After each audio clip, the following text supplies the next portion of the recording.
ये बहुत समय पहले की बात है। एक गांव में सुनीता और रंजीत रहा करते थे।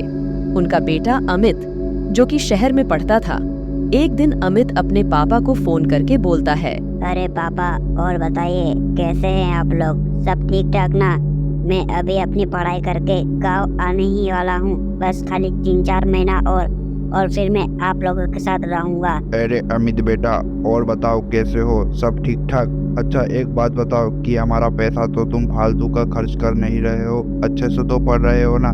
देखो बेटा, हम लोग को जल्दी से अमीर बनना है, पढ़ लिख के कुछ अच्छा बनो और हमारा नाम बनाओ। नहीं पापा, मैं आपका पैसा खर्च नहीं कर रहा हूँ। मैं अच्छे से पढ़ रहा हूँ और मैं आपका नाम भी जरूर बनाऊंगा। अरे सुनीता, मैं एक बात तुमको कह देता हूँ कि जब हमारा बेटा यहाँ पर आएगा तो तुम उसे कुछ बताना मत उस भूतिया जंगल के बारे में, नहीं तो हमारा बेटा भी बिगड़ जाएगा और हमारे बेटों को भूत पकड़ के लेकर चला जाएगा। इसलिए मैं पहले ही तुम्हें चेतावनी दे देता हूँ। अरे जी, मुझे पता है कि हमारे बेटे को ये सब बातें नहीं पता चलनी चाहिए, नहीं तो अगर हमारा बेटा उस भूतिया जंगल में चला गया तो उसे भूत पकड़ के लेकर चला जाएगा। लेकिन गलती से एक आदमी उसे भूतिया जंगल में चला जाता है और वह बोलता है कि अरे वाह वाह वाह, कितना अच्छा जंगल है। इस जंगल से तो जाने का मन ही नहीं कर रहा है। मन कर रहा है यहीं पर सो जाऊं। बस वह आदमी के इतना ही बोलते भूत वहां पर प्रकट हो जाती है और बोलती है कि मैं तुझे अपने साथ अपने गुफा में ले जाऊंगी और वहां पर बंद कर दूंगी। ऐसे ही मुझे कम से कम 100 आदमी की जरूरत है और फिर मैं उनकी अमावस में बलि चढ़ाऊंगी और जल्दी खूबसूरत और सुंदर बन जाऊंगी। फिर भूत से अपने शक्ति से उसको अपने गुफा में लेकर जाती है और अपने गुफा में बंद कर देती है। थोड़ी ही देर में भूत अपने गुफा में उसे आदमी को लेकर आ जाती है। 3-4 महीने बीतने के बाद अमित अपने गांव अपने माता पिता के पास आ जाता है। थोड़ी ही देर में अमित अपने घर पर पहुंच जाता है, अपने पापा के पास। अरे अमित बेटा, अगर तू मुझे बता देता कि तू आज आने वाला है तो मैं तुझे रेलवे स्टेशन में लेने आ जाता, लेकिन मुझे पता ही नहीं था कि तू आने वाला है। इसके लिए मुझे माफ कर देना। तो अच्छा, ये सब छोड़, तू ये बता कि तेरी पढ़ाई कैसी चल रही है? अच्छी चल रही है ना? तुझे लास्ट ईयर फिर जाना है ना अपने पढ़ाई पूरी करने, इसलिए तू अब अच्छे से पढ़ और हमारा नाम रोशन करना। हाँ पापा, मुझे पता है कि आप लोगों का नाम रोशन करना है, इसीलिए मैं अच्छे से पढ़ रहा हूँ और मैं आप लोगों का नाम भी जरूर रोशन करूँगा। अच्छा, ये सब छोड़ो और बताओ कि मम्मी कहाँ है? सब हालत ठीक है ना? मम्मी का कोई बुखार उखार तो नहीं आता है ना अब? हाँ अमित बेटा, अब तुम्हारी मम्मी को कोई बुखार उखार नहीं आता और तुम्हारी मम्मी बगीचे में बैठी हुई है, जाओ उनसे बात कर लो। फिर अमित अपने पापा से बात कर अपनी मम्मी से बगीचे में मिलने चला जाता है। थोड़ी देर में अमित अपनी माँ सुनीता के पास पहुँच जाता है और उसकी मम्मी बोलती है कि अरे अमित बेटा, और बता, तेरी पढ़ाई कैसी चल रही है? अच्छी तो चल रही है ना? अच्छा, यह सब छोड़, मैं तुझे एक बात पहले ही बता देती हूँ कि वह जो हमारा पास वाला जंगल है उधर जाना मत, क्योंकि वहाँ पर एक चुड़ैल रहती है। जो भी उस जंगल में जाता है वह उसे पकड़कर लेकर चली जाती है और अपने गुफा में बंद कर देती है। अरे मम्मी, आप अभी भी भूत प्रेत की बात में विश्वास करते हैं? ये सब भूत प्रेत कुछ नहीं होता, ये सब हमारे दिमाग का वहम है। ये सब बात को छोड़ दीजिए और आप अच्छे से खाना खाइए और रहिए, तब आपको बुखार उखार कुछ भी नहीं आएगा। अच्छा मम्मी, अब ये सब बात छोड़ो और चलो चाय पीते हैं। फिर वो लोग अपने घर में जाके चाय पीते पीते कुछ बातें कर चाय पीते हैं। बगल में अमित उनकी बातें सुन लेता है। अरे सुनीता, तुमने सब बात का ख्याल रखा है ना? ये सब हमारे बेटे को नहीं पता चलना चाहिए, नहीं तो तुमको पता ही है क्या होगा। और फिर थोड़ी देर में वो लोग सो जाते हैं। अगले दिन सुबह अमित अपने पापा को बोलता है, पापा, मैं अपने दोस्त मोहन के साथ घूमने जा रहा हूँ। कितने दिन बाद मैं शहर से आया हूँ और अपने दोस्त से मिलने जा रहा हूँ। मुझे बहुत खुशी होगी, इसलिए मैं पहले ही बता देता हूँ कि आप मुझे बार बार फोन मत कीजिएगा। और फिर अमित अपने दोस्त मोहन के पास मिलने चला जाता है।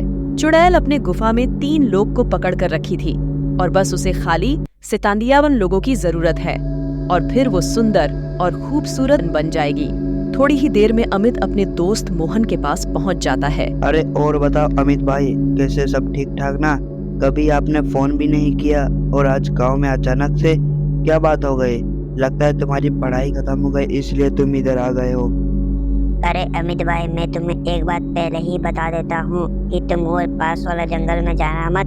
क्योंकि वहाँ पर एक चुड़ैल रहती है बहुत ही खतरनाक। वो सबको गुफा में पकड़कर बंद कर देती है और फिर अमावस की रात उन्हें मार डालती है।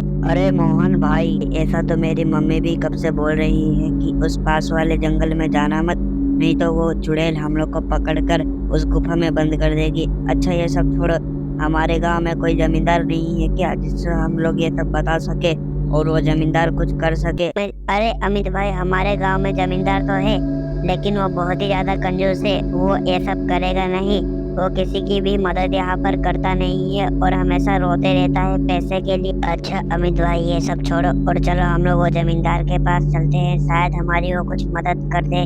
और फिर अमित और मोहन उस जमींदार के पास पहुंच जाते हैं।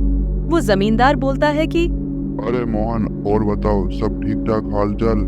अरे ये तुम्हारे साथ में कौन है? लगता है मैंने इसे कहीं देखा है, ये मुझे पहचाना पहचाना लग रहा है। अच्छा ये तो अमित है, ये गांव में कब आया? वो तो शहर में पढ़ने गया था ना, लगता है आज ही कल आया है।